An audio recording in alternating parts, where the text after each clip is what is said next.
came upon the Baha'is in Asheville, you know, that was like coming upon normality. These people were loving, they were kind, they were honest, they were open, they were friendly, the Baha'is were.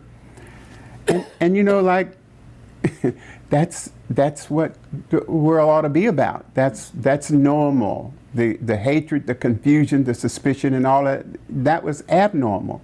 So coming upon the Baha'is in its diverse setting, they were diverse. The Baha'i community was diverse. The people that surrounded it and whatever, people that were interested.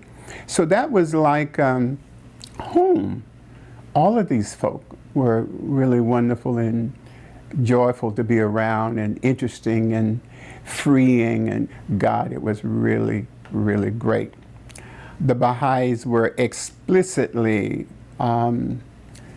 dedicated to learning themselves individually, and they were dedicated to living in the world and living in the community in such a way that represented what they felt was the plan of God, what they felt God's definition of humankind was, and that they should explicitly, actively work to live out and to express in their life, their complete lives, not just a part of their lives, you know, this part over here, but not this part over here. In their family life, in their private life, in their work life, there was the expectation that there would be an expression of the acceptance of the oneness of humankind. As it happened, when I came upon the Baha'i faith, I was already involved deeply in social action and social change and civil rights work in Asheville, North Carolina. And there was a lot of work to be done. There were no blacks, well, there was no blacks hardly anywhere. So the separation was entrenched. It was violent from my perspective.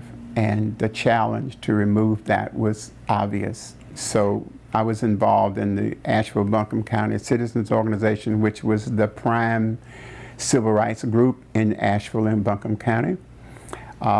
In that organization, we did sit-ins and, you know, all kinds of actions to move the needle as far as inclusion, etc.